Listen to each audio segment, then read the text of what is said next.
தமிழ்த்தாய் வாழ்த்தை முதலில் பாட வேண்டும், அவை நிறைவின் போதுதான் தேசிய கீதம் பாட வேண்டும் என்கின்ற மரபு தமிழ்நாட்டிலே கடைபிடிக்கப்பட்டு வருவது. இது ஏதோ அவைக்கு மாத்திரமல்ல, நீங்களும் நானும் பள்ளியிலே படிக்கும் போதும் அங்கேயும் இந்த நிகழ்வு தான் நடைபெற்று என்பதை உங்களுக்கு நான் சுட்டிக்காட்ட விரும்புகிறேன். பேரவைத் தலைவர் அவர்களே, வந்தே மாதரம் பாடல் இதற்கு முன்பு முதலமைச்சராக இருந்த திராவிட முன்னேற்ற கழகத்தின் தலைவரும் ஐயா மு.க. ஸ்டாலின் அவர்கள் இருந்தபொழுது உயர்நீதிமன்றத்தில் பதவியேற்பு விழாவில் ரீசெண்டாக வந்த சர்க்குலர், ஹோம் மினிஸ்டருடைய சர்க்குலர் படி வந்தே மாதரம் பாடல் முதல் முறையாக பாடப்பட்டது. அப்பொழுது திரு மு.க. ஸ்டாலின் அவர்கள் அதற்கான மரியாதையை எழுந்து கொடுத்தார்கள். இது ரீசெண்டாக வந்த பிரச்சனை. அதற்கப்புறம் பதவியேற்பு விழாவில்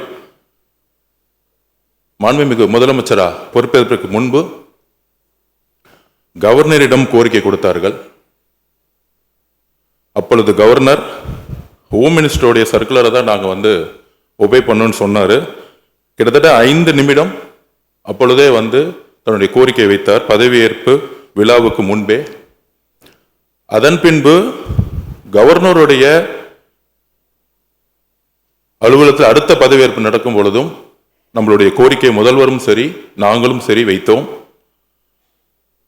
கவர்னருடைய கண்ட்ரோல் இருக்கக்கூடிய அவருடைய அவையில பதவியேற்கும் பொழுது மாநில அரசால எந்த விதமான முயற்சிகளை செய்ய முடியல.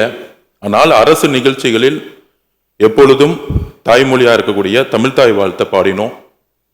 அதே மாதிரி இன்றைக்கு மாண்புமிகு முதலமைச்சர் அவர்கள் முதல் சட்டசபை கூட்டத்தில் பேரவைத் தலைவர் அவர்கள் இங்கு தலைமை இருக்கக்கூடிய அவையில கவர்னருடைய கோரிக்கைகளை முதலில் வந்தே மாதரம் பாடணும்னு சொல்லும் பொழுதும் சரி, அதில் முதலமைச்சர் உறுதியாக நின்று பேரவைத் தலைவர்களிடம் உறுதியாக பேசி எங்களுடைய கருத்துக்களை கவர்னரிடம் உறுதியாக கூறி பேரறிஞர் அண்ணா உருவாக்கிய மாநில கொள்கையில் அந்த கொள்கையில் உறுதியாக இருந்து இன்றைக்கு 3-4 வருடங்களாக கவர்னர் முன்பு கவர்னரோட சண்டை போட்டு வெளிநடப்பு பண்றது ஒரு டிப்ளமசி கிடையாது.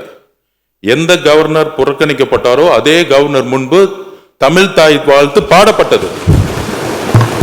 இதுதான் தமிழ்நாட்டில் புதிய தலைமையின் எங்களுடைய முதலமைச்சருடைய மெசேஜ்.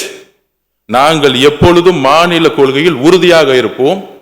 அது கவர்னராக இருந்தாலும் சரி, டெல்லியோட தலைமையிலாக இருந்தாலும் சரி, எங்களுடைய மாநில உரிமையை ஸ்டேட் அட்டானமி சொல்லக்கூடிய அறிஞர் அண்ணாவுடைய கொள்கையில் நாங்கள் எப்பொழுதும் உறுதியாக இருப்போம் என்பதை பதிவு செய்து 4 வருடங்கள் கழித்து முதல் முறையாக அதை நடைமுறைப்படுத்துவது எங்களுடைய மாண்புமிகு முதலமைச்சர் அவர்கள்.